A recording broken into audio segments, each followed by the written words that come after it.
Has anyone heard the name Irving John Good? He's one of the pioneers of artificial intelligence. He wrote a paper in 1963 called Speculations Concerning the First Ultra-Intelligent Machine, and in which he said, let an ultra-intelligent machine be defined as a machine that can far surpass all the intellectual activities of any man, however clever, definitely 1963. Since the design of machines is one of these intellectual activities, an ultra-intelligent machine could design even better machines. There would then unquestionably be an intelligence explosion, and the intelligence of man would be left far behind. Thus, the first ultra-intelligent machine is the last invention that man need ever make, provided that the machine is docile enough to tell us how to keep it under control.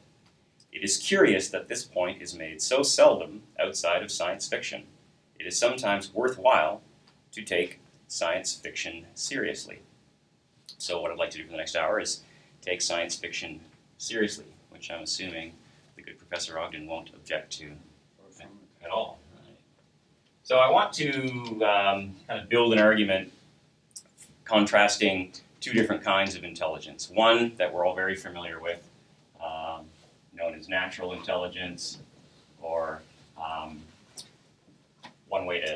another way to think about it is analog intelligence. And the other version, which presumably some of you are going to go on to try and help build, is what we could call artificial intelligence or digital intelligence. And just to kind of shift perspectives a bit, I'll be using the terms analog and digital more often than natural and artificial, because there's just so much extra junk and assumptions and cultural overlay that gets imported with those other terms that I want to kind of try and shift the perspective a bit so that the ideas can hit a little bit fresher. So on this side of the balance right now, there's an organization known as MIRI, or the Machine Intelligence Research Institute, and they're actively concerned with the question of safety. In other words, suppose that this explosion of intelligence occurs as predicted by Irving Good, and suppose the ultra-intelligent machine is not docile, then what? There are lots of good reasons to think that we might be in trouble. So they think that the notion of safety in digital intelligence is important for a number of reasons. First, there are no convincing reasons to assume computers will remain unable to accomplish anything that humans can. This is from the book Smarter Than Us, The Rise of Machine Intelligence by Stuart Armstrong. Two, once computers achieve something at a human level, they typically achieve it at a much higher level soon thereafter. Probably the most publicly famous version of that would be Deep Blue versus Gary Kasparov. In the early 90s, it wasn't clear yet whether one day computers would play chess better than the world's best grandmasters. They kept getting better and better, but it was an open problem. Everybody assumed that the trajectory would continue, but nobody knew for sure. Checkers was solved. That was easy. That was solved back in the 1960s. But chess was viewed probably until 1996 as, okay, this is the true bulwark of general intelligence. This is what distinguishes human beings from machines. It's this ability to exercise deep intuition, which a machine is incapable of doing. But then, of course, along comes Deep Blue and absolutely smokes Gary Kasparov. And then, since then, the field of artificial chess has continued to expand, and now there are chess computers that you can put onto your iPhone which would smoke Deep Blue. And it just goes on and on and on. One thing that's interesting is how current grandmasters have incorporated machines to amp up their game. So the untold story is how human chess has also continued to kind of radically expand and improve with the help of machines, but ultimately machines have the upper hand. So 3, an AI need only be superhuman in one of a few select domains for it to become incredibly powerful or to empower its controllers. To be safe, an AI will likely need to be given an extremely precise and complete definition of proper behavior, but it is very hard to do so. So we need a precise and complete definition of human behavior, or acceptable behavior, or safe behavior. So we'll just call it definition of safety. But of course, that is very hard to do so. The relevant experts do not seem to be poised to solve this problem. This is point 5. And point 6, the AI field continues to be dominated by those invested in increasing the power of AI rather than making it safer. And jump in any point if you've got questions, comments, counter-arguments, if you want to string me up from a tree. Because I'm deeply skeptical about artificial intelligence and its compatibility with human life. So I imagine there may be some objections to that. This is probably a pretty pro-technology crowd. And in general, I'm fairly pro-technology as well. I just think that there's a pretty sharp bend in the road coming. So how do we make sure that a digital intelligence doesn't want us dead? This is sort of fundamentally the question, right? So there have been a couple of proposed solutions. One is by a philosopher out of Oxford named Nick Bostrom, or Bostrom, I'm not sure if I'm saying that correctly. Bostrom, okay. So Bostrom proposes a notion that he calls indirect normativity.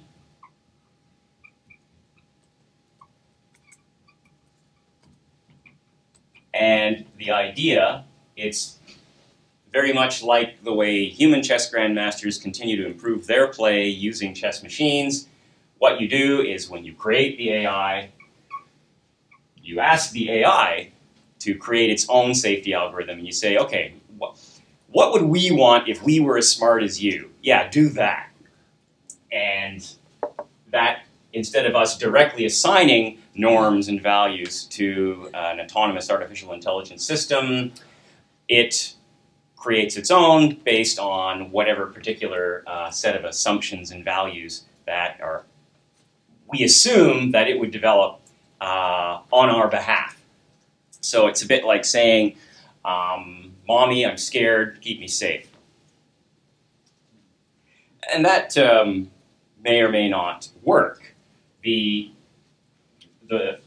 one perspective that I found really interesting, there's a cryptography theorist called Wei Dai, and he says there's two specific problems with creating a complete safety algorithm.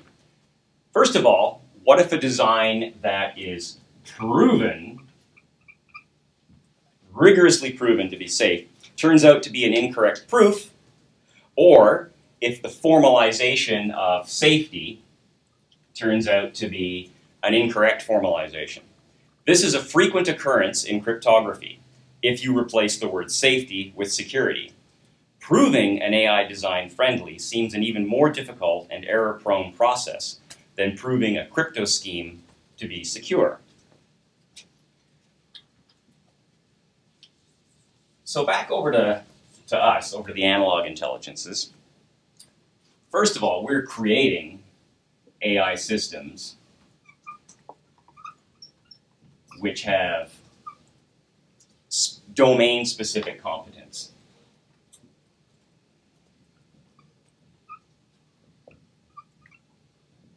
And one thing that's interesting about us is we have general intelligence and general capacity. Good thing I'm wearing blue. But the notion of general intelligence isn't sort of an infinite notion. That itself is really just a combination of specific domain competencies.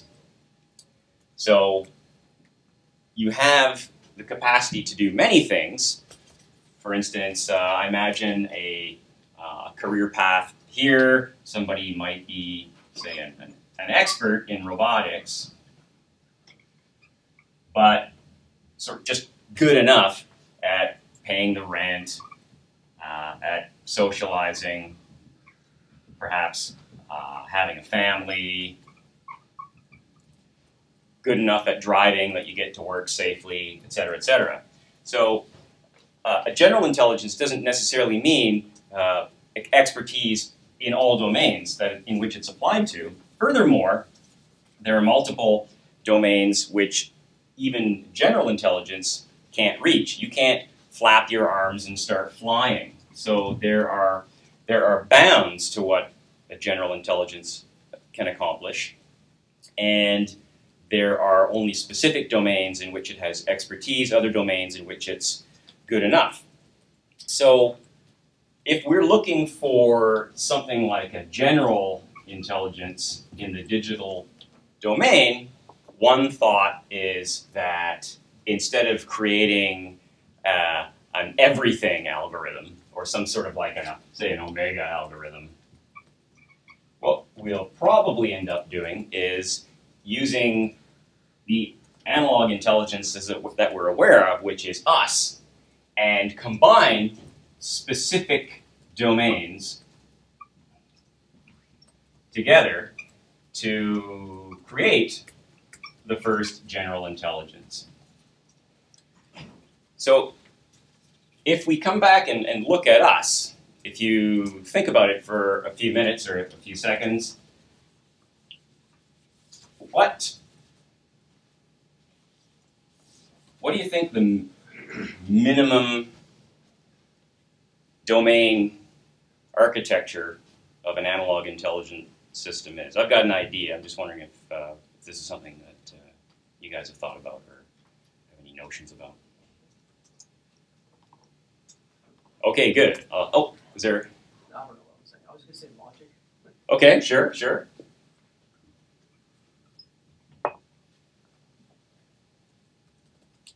It's a good start. Won't get you far. Well, it'll get you a long way. Some kind of memory or storage? Yeah, yeah. Excellent, excellent. Modus ponens? We'll say that's subsumed within logic.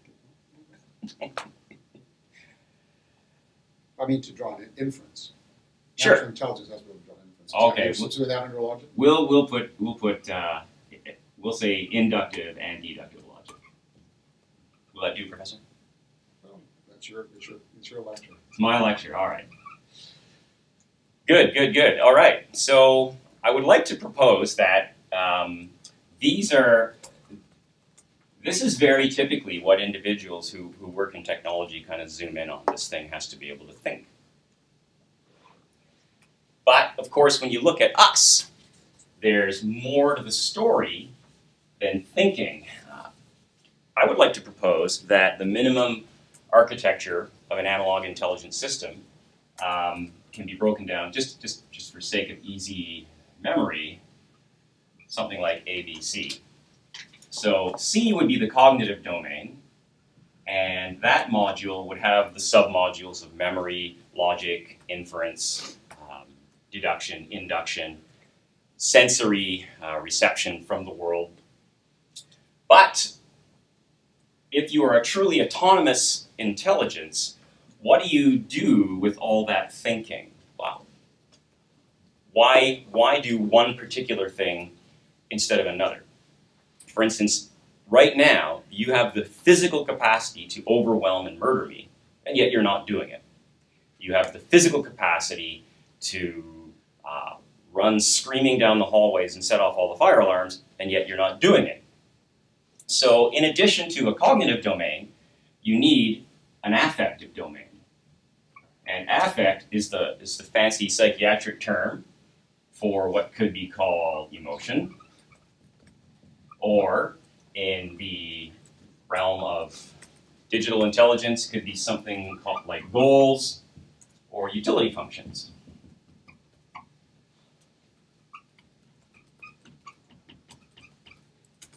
Given the vast number of possibilities of action, why am I doing this one? It's driven by wants and needs. And those arise from the domain of impulse, emotion, of affect. We're human beings, okay, we need to eat, we need to drink, we need to sleep, we need kinship. And from that basic soup of emotional desires and drives, we then create plans, and then we have to actuate those plans. So the third domain that I want to propose is behavior. Or in the case of digital intelligence, actuators. And I think that this might specify the minimum domain structure of an analog or digital intelligence architecture that is truly autonomous. Obviously, we can have non-autonomous artificial intelligence, like the Google Maps that I used on my iPhone to navigate to BCIT this morning, much, much better than I am at navigation, so I trusted implicitly, and indeed it got me here.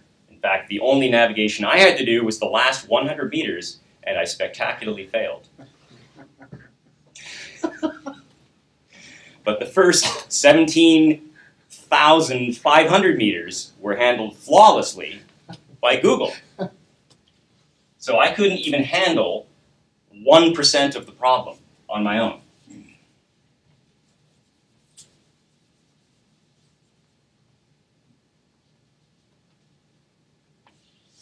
So does that make sense? Anybody have any questions about that? The ABC? You want a question? Or am I taking up your time to ask a question? By all means. Well, I mean, modus ponens is not sort of logically done in logical functions, right? That's the Dodson problem, right? Mm-hmm. Like, to make an inference is not this, that step is not a machine function. The machine can do other things, but that function isn't that a human-only function to be able to synthesize and then draw inference from it? Well, It's not necessarily a logical problem, is it? that I don't know, but I think there are specific problems that will arise that are tangentially related to that are going to come up in a little while. So, despite the fact that we lack maximum generality, the ABC architecture has been sufficient to create the society we first find ourselves in economically, politically, science and technology, arts and culture, and we've managed to create this human world. And we did that fairly quickly. And I want to focus on this a little bit. I think the current best estimates are that Homo sapiens came to dominate, or begin to dominate, the biosphere approximately 20 kiloyears ago. After having had an existence of approximately 1.5 mega years in an overall scheme where life, at least according to the best current estimates, has existed in the neighborhood of 3.7 gigayears. Well, so what? Well, what that means is that against the total existence of life, analog intelligence managed to achieve complete dominance of the biosphere in 0.00054% of the entire time that life has existed. After an existence of only 0.041% of the entire time that life has existed. So on the one hand, 1.5 million years, 20,000 years, sounds like a long time, but when you look at it as a percentage of the entire existence of life, that's incredibly fast. And I think it's a sort of a good proof demonstration of how quickly natural intelligence, or how quickly an intelligence system, can act in a disruptive capacity within a larger system. And when I say dominant, I'm not kidding. The total mass of all human beings and domestic animals is approximately estimated at about 90 to 95% of the entire biomass of the planet. We are truly dominant in any relevant sense, except maybe things like absolute numbers. Okay, sure, there are more viruses, individual virus particles than human beings, but that's not, as far as I'm concerned, a terribly interesting definition of what it means to sort of dominate a large super system. When you say biomass, are you including plants? Pardon me? Does that include plants, that huge percentage? That I don't know. I've heard it referred to just in terms of us and our cows and our pigs and our sheep. Okay. Yeah, pets, yeah. Presumably if it doesn't, if you add plant mass, it might even be even higher. It might head up to 97, 98%, which is really a rather profound prospect. So how did that happen? What happened 20,000 years ago that led to our intelligence explosion? Well, quite simply, it was the development of written language.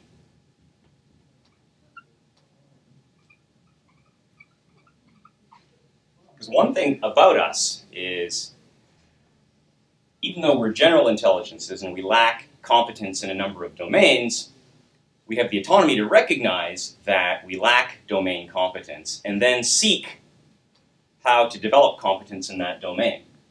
You can't flap your arms and fly, but you can go down to YVR and hop on an Airbus, and it will take you wherever you want in the world within 24 hours. And even if you could fly by flapping your arms, you'd probably want to do that anyway. So written language then allows for memory. We're no longer reliant on individual memories passing down oral tradition. We now have written tradition, so we have permanent storage. And it's not only permanent, but it is also infinitely scalable. So,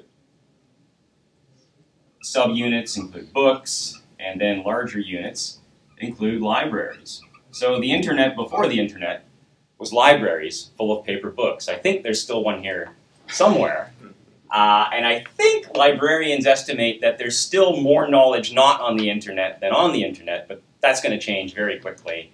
And the mass of human knowledge that's not online relative to what is online will just sort of shrink and shrink and shrink. But for a long time, this is all it took. And once you have memory, then you have data. You don't need to replicate everything every time. Then from data, you can make inferences about the natural world. You can frame hypotheses. Pardon my writing, I know it's pretty brutal. And then you can conduct experiments and you can generate knowledge. You can create technology, you can create science. So the first intelligence explosion was us. And just to give an example of how we expanded the capacity of our domains, within the cognitive domain, we developed formal systems of math and science and logic. Within the behavioral domain, we specified permissible and impermissible behaviors with respect to each other, so law and ethics. But we also massively expanded our actuators to include all sorts of I'll just broadly put machines that can move us around quickly. So transportation, they can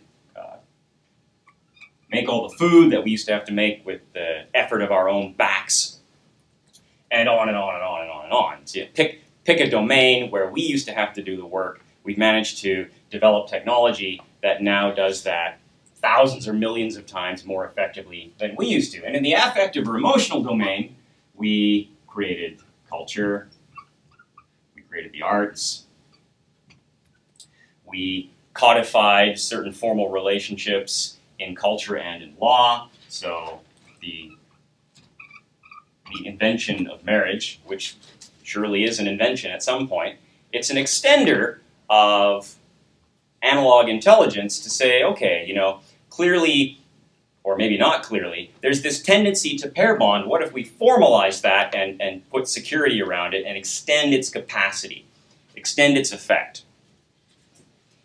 So the tendency of natural intelligence systems, as far as we've seen, and there have been approximately 14 billion of them, is to extend their own capacities, to take what's already a highly competent general system and to continue to add competence to it.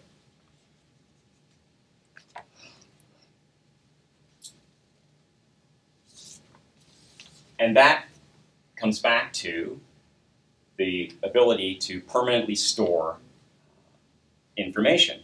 So another thing that is important to emphasize is that our dominance really had nothing to do with any malice toward chimpanzees or golden toads.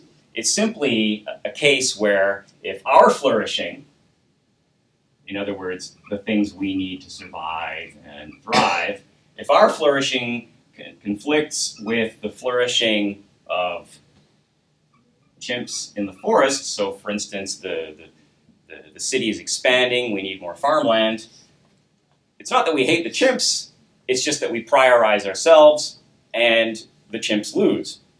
And in a sense, possibly from a chimpanzee's point of view, we are the unstoppable superintelligence that they have no effective way of opposing. And even that is somewhat anthropomorphizing on chimpanzees, but if chimpanzees could talk, they might have conversations like that. You know, these humans, they're always where we never expect them to be, we run and hide, there they are, we come back, the forest is gone, and so forth. So,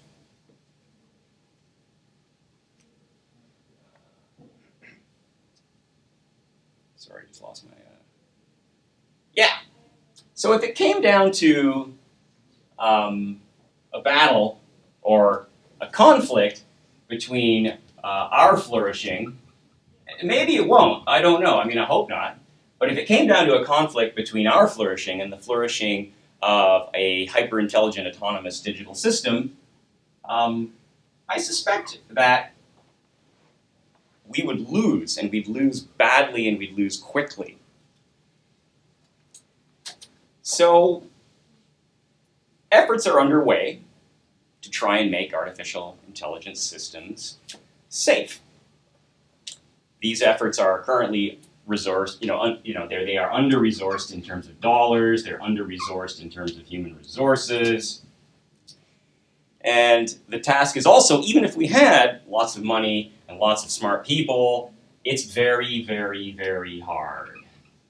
How do you specify absolutely every correct value and behavior that keeps human beings safe? So the first argument against AI is that we may not create an adequate safety algorithm prior to its creation. Furthermore, there are enormous competitive forces and economic incentives to continue improving domain-specific artificial intelligences and then combine them in the way to make the first general intelligence system and with some degree of autonomy. But now suppose that we were able to specify a sufficient safety algorithm and encode it in the AI. Would that be enough? I don't think I know the answer. I don't think anybody who's honest knows the answer to that question. If we come back to a Wei Dai's point, even if we are satisfied we have a rigorous proof, these rigorous proofs blow up all the time in the field of cryptography, which is a relatively simple problem compared to the safety of us against an autonomous intelligence. So the best inferences we have to examine this question come from, again, the closest analogy we have to digital intelligence, which comes back to us. Natural intelligence with an ABC architecture.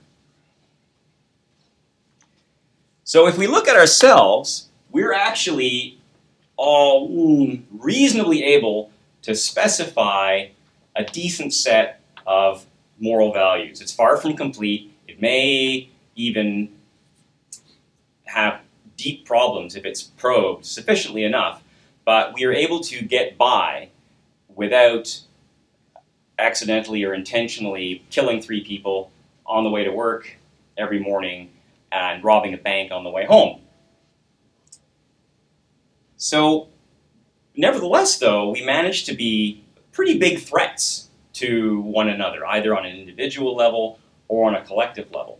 So I think it's worth looking at the ways that analog intelligence is a threat to other analog intelligences in intentional domains, unintentional domains, and I'm going to leave out accidental as a subset of unintentional, but I think that that's certainly not one to be discounted. It's simply one that I don't really have time to explore today. So what, in the realm of intentional harms, I'm thinking of things like crime. I'm thinking of things like radicalized action or terrorism, or creepy Reddit trolls who harass women, and of course, war. And one thing that's really interesting is individuals who engage in these actions are not incapable of specifying a decent general moral system. They're simply not following it for various reasons, which are often or inevitably accompanied by justifications and exceptions why this should apply to me. Yes, I acknowledge that there's this moral code, but this is an important and valid exception because of X. Therefore, I can take this loaf of bread to feed my starving family in the service of the higher value of preventing them from perishing. All the way to John Dillinger, who, after a murderous bank robbing spree throughout the US, at one point said, "I just want everybody to know that at heart I'm a good man and I never meant to harm anybody." So, why does this happen? Why are we cognitively able to specify moral action, but then fail to live up to it? Part of the issue comes down to motivational systems or affective systems. And one of the key notions that anthropologists talk about in other disciplines as well, in-group versus out-group.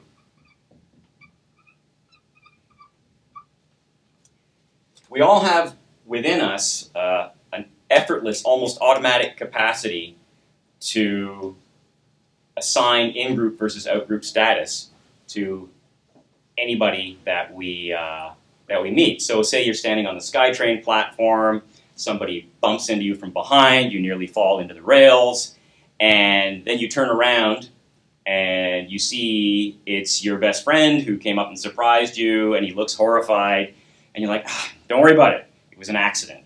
Whereas if you turn around and that's just some aloof stranger, you think, wow, what an asshole. So you've come to two completely different judgments from the same behavior because one person is within your in-group, one person's within your out-group. But in both cases, you're able to say, okay, that's a human being who probably has people in his life that he loves, his life has intrinsic value, etc., etc., etc. He has a family, he contributes to society, blah, blah, blah, blah, blah, but I hate him. And if we were wearing different uniforms in a time of war, bang, bang, he'd be dead, because if not, then I'd be the one who was dead. So the prioritizing of values, then, ultimately doesn't come down to that perfectly specified moral system. The great, let's say, I don't know, let's call it alpha, the great specified moral system. It comes down to, in real colloquial language, how are you feeling? How are you feeling about X? That's what gives you your motivation. And a lot of times we will use our wonderful cognitive apparatus to construct post hoc rationale or rationalizations for our actions. Meaning after the fact, if we explain why we shoplifted the candy bar, we will be able to say, well, a candy bar is only $1, 7-Eleven's a gigantic corporation, I was hungry, it's no big deal, da da da da da da da da. And the post hoc rationalization wouldn't even have to happen unless there was already a prior assumption that there's an ethical norm that has been breached and therefore this requires an explanation. So analog intelligences solve moral problems on the fly using moral emotional systems and construct moral arguments in a lot of cases after the fact. Does that make sense?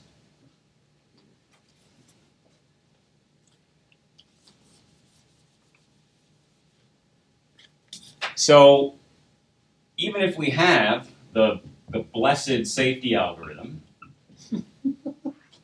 Is that your own coinage? the blessed safety algorithm, it's going to run into some problems because in an autonomous system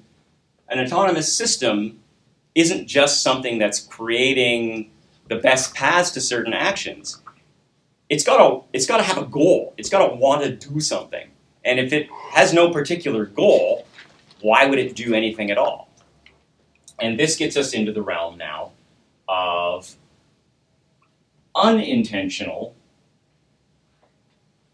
conflict of human versus human, or ways that we can be a source of harm to each other. And this is the realm that interests me the most, and this is the realm of what you could call psychopathology.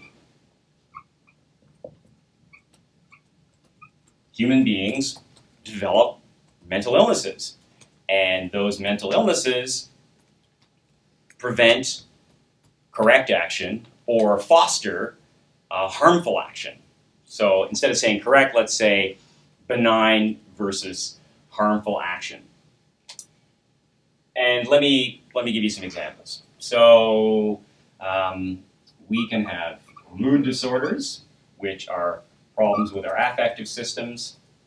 We can have psychotic disorders, which are problems with our cognitive systems. Also, some degree of affect, but more interesting in the cognitive domain. We can have anxiety disorders, which can be very problematic in terms of the behavioral domain. And then we can have character disturbances, problems with the basic functioning of our personality that lead to social conflict and problems. So those will be described there. So let me give you some examples in a natural intelligence system of how this might play out and how this can lead to unintentional harm.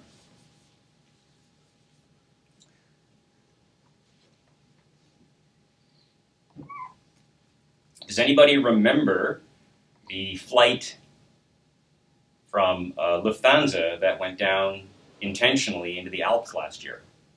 Yeah, pretty interesting, right? What we have since discovered about that pilot who crashed the plane is he actually had what's called delusional disorder.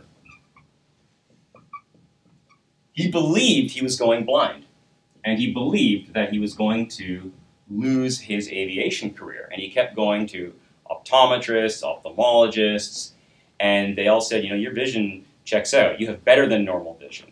And he came to believe, ultimately, that he was being misled by his doctors, that ultimately he was going to be found out, and that he would lose his aviation career. And this, to him, was the ultimate disaster, so he took matters into his own hands and put an Airbus into the side of a mountain.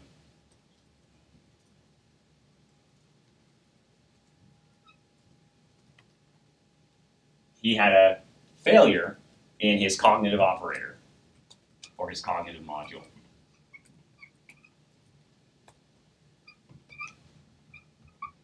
Which essentially boiled down to a misperception of reality. And the misperception then formed a faulty belief, which then led to extremely harmful, disastrous behavior. So that's how psychosis might play out in terms of an analog intelligence. So here's a less spectacular example. Depression is the presence of low energy, loss of motivation, loss of interest. So this might be someone who's sitting on the couch. Yeah, I know I should go to the airport and pick up my sister, but I just don't feel like it. Or this might be the bus driver who says, yeah, I know I should step on the brake for that red light. Ultimately, we're in a gigantic, meaningless universe. Who cares whether I hit the brake or don't, and decides to flip a coin to decide, and either a bus full of people survive or they don't.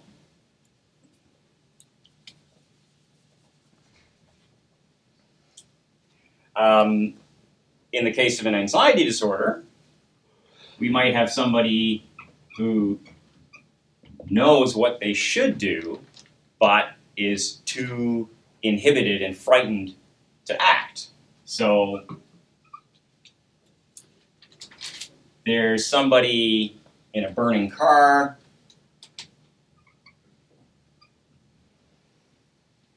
You could potentially rescue them. Unfortunately, you have a terrible phobia of spiders, and there is a spider on the ground in between you and the burning car. What's that? 10 minutes? Okay.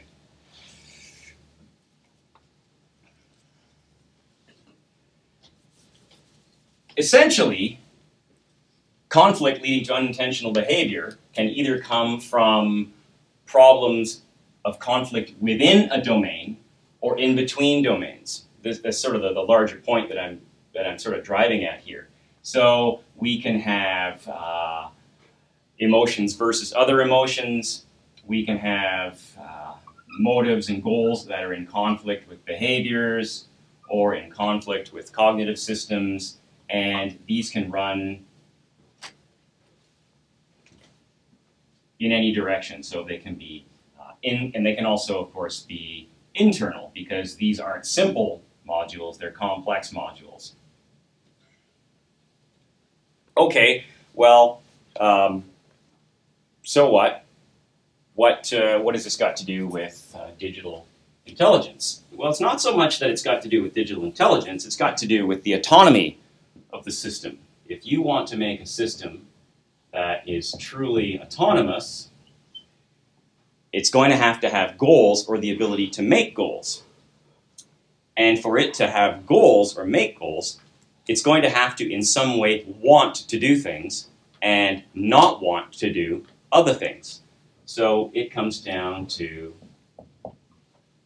wants. Now maybe those can be operationally specified, maybe they can't. Functionally, it ends up being the same thing. And let me give you an example of one very simple conflict that could arise within a digital system.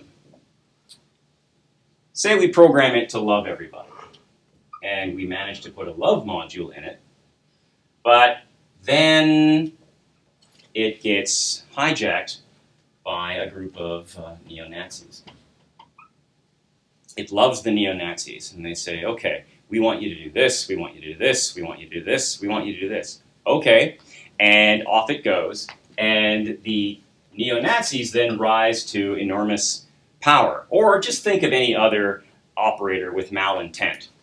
So it's not sufficient to make the digital intelligence, if it's going to protect everybody, just love everybody. In that case, it would be a hopelessly naive system. So it also has to have a capacity for suspicion, and it also has to have a capacity to directly oppose certain objectives. So it has to have a capacity for hate, maybe even violence. And this is still assuming that it has a perfectly specified blessed alpha safety algorithm. Ultimately, it would be very simple to imagine scenarios where an autonomous, self-goal-directed artificial intelligence is running into internal conflicts within its motivational system. How does it resolve those conflicts? I don't know the answer to that.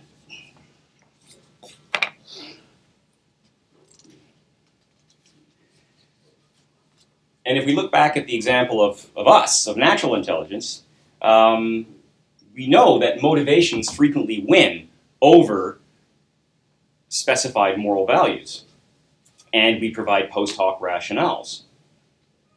What happens if the artificial intelligence suppose there's a competition for resources, and because the artificial intelligence needs resources and it has its goals, which it values highly, because it has both love and suspicion in its operating system, becomes suspicious. It says, well, you know, I'm a fully logical machine, therefore the things I want make the most logical sense. Standing in between me and these goals are these human beings. For their sake, I have to oppose their efforts to stop me because I am achieving and aiming for the greater good. And then that resource competition could get very nasty. Or as Stalin put it, you know, to make an omelet, you got to break a few eggs. And Stalin thought he'd made the perfect omelet. And maybe the digital intelligence goes on to make its own perfect omelet. Maybe it decides, you know, actually what I want to do, I want to understand the fundamental nature of the universe. I'm going to convert the Earth into a solar collecting dish so I can get as much energy as I need to expand my cognitive capabilities to form theorems and conduct experiments. So it could be the case that once the intelligence explosion occurs, we might be lucky if we are viewed perhaps in the same way that we view pets, or perhaps we're viewed as in the same way that we view our own gut bacteria. But as long as we have... It's Marvin Minsky, isn't it? Is it? Marvin Minsky said in the future, machines will use us as pets. If we're lucky, yeah. Right? If we're not lucky... Yeah, he said that. Yeah. Sorry, he said if we're lucky, they'll use keeping as pets. Okay. And the problem is, that's even supposing we can specify the perfect safety algorithm. The problem is we may ultimately realize, that's really hard. It may in fact be impossible. So let's use shortcuts the way human beings use shortcuts. And that becomes the pathway to installing emotion-driven affective modules. But of course, as soon as you do that, then you're running into the problems that I've already described.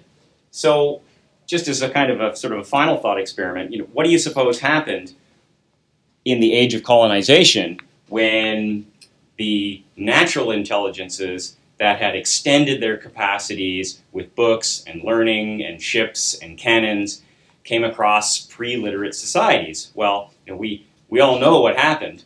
And I suspect there's no reason to think that it's going to be any different once the first autonomous hyperintelligence has been created. Sorry to end on a downer. Thank you. Any questions for Dr.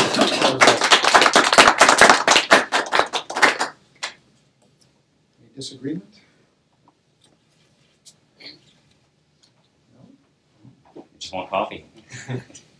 think we'll ever get out of the starting blocks? Because when we talk about the different domains, natural and artificial domains, Yeah. we're talking by analogy. Artificial thinking is only analogous. It might be marvelously efficient and more far-reaching in some ways. But the funny thing about the concepts underlying different human domains is that they're interrelated. So you can't really talk independently even about something as simple as a belief, which is a presupposition of human thought.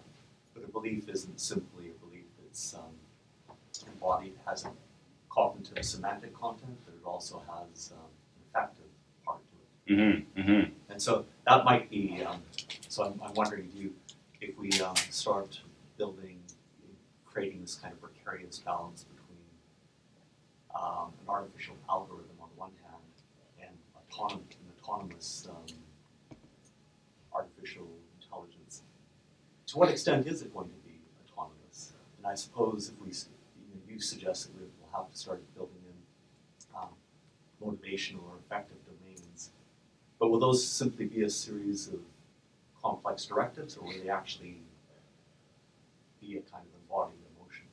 Well, it's a good question, right? Now, if this thing has the capacity for self-improvement similar to us, at some point it might say, I don't have the capacity for X. I don't have sufficient autonomy. I'd better expand my autonomy module. Just like, I don't have the capacity to travel quickly through space.